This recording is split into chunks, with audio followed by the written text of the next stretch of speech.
Hi guys, it's Sandra from Gracious Goodness Essentials.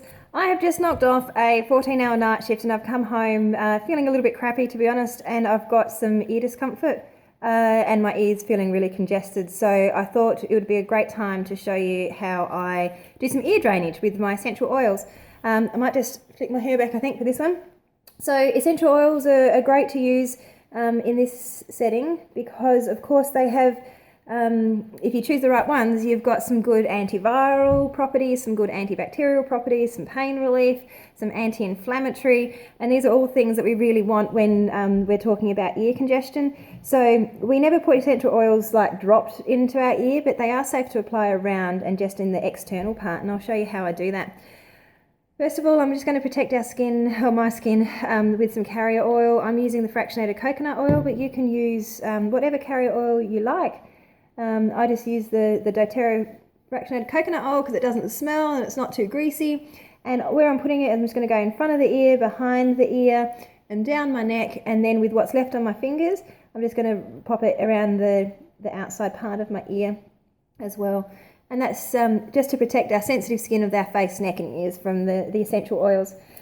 The three that we're going to use are all found in your Home Essentials kit. The first one's going to be lavender. Then we're going to go for some tea tree, and then we're going to go for peppermint. So firstly, with the lavender, all you need to do is just pop a drop on your finger, and in front, behind and down. So lavender is a beautiful analgesic oil. It's got lovely pain relieving properties, and it's also an antihistamine, which is really handy. So a lot of the time the discomfort that you feel in your ear is actually caused through a swelling or a blockage of your eustachian tube, which runs kind of on the inside, and it can happen as a result of being sick, like with a cold or a flu or having postnasal drip, but sometimes, particularly in adults, you don't actually have to have a reason for why it's swollen or why it's congested. So lavender is antibacterial, antiviral, and nice antihistamine. It has good analgesic properties. Now with what's left on my finger, all I'm doing is popping it in my ear, popping my finger in my ear, just going down, up, back, forwards, doing that a couple of times, and what that does is it just opens up the ear canal, the external ear canal, and just allows a little bit of airflow and allows for the oils, like the volatile aromatherapy oils, to kind of get down there. So once we've popped the lavender on, then we're going to move to tea tree. So tea tree is another beautiful oil. It's actually very soothing to the skin. It has nice antibacterial, antiviral properties. It's also really good anti-inflammatory. And it's been used, Australian Aborigines, of course, for wound healing for many, many years. And it's actually more potent than a lot of the antiseptics that you can buy at the chemist or you find in a hospital. So again, in front, behind, in the ear, forward, back, up and down, just kind of getting the oils in there and opening up that ear canal. And down here, just to support your lymphatic system as well. And the last one that we're going to do is peppermint oil.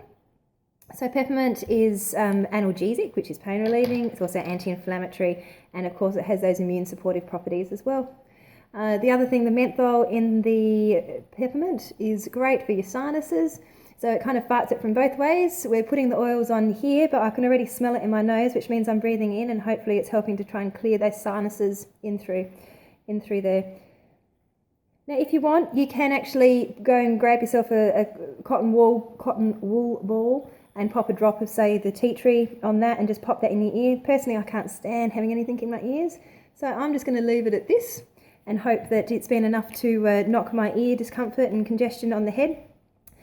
So something really interesting is that, like in kids, ear infections, 1 in 4 is bacterial. So when you get antibiotics from the doctor, you've got kind of like a 25% chance that it's actually going to work. And of course, you've got all those risks of like building up antibiotic resistance and things. So this is where your oils are lovely because they do support the immune system to fight both bacterial and viral infections. And if you catch it early, you might be able to nip it in the bud.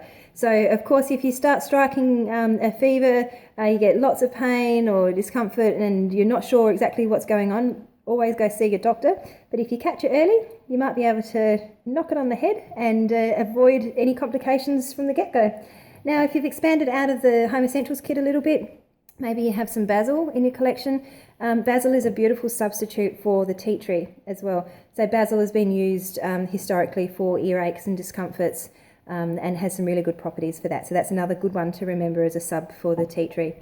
Hopefully you get some benefit out of it. Try your oils next time you get some earaches and discomfort. I'm about to go to bed and hopefully I'll wake up feeling great.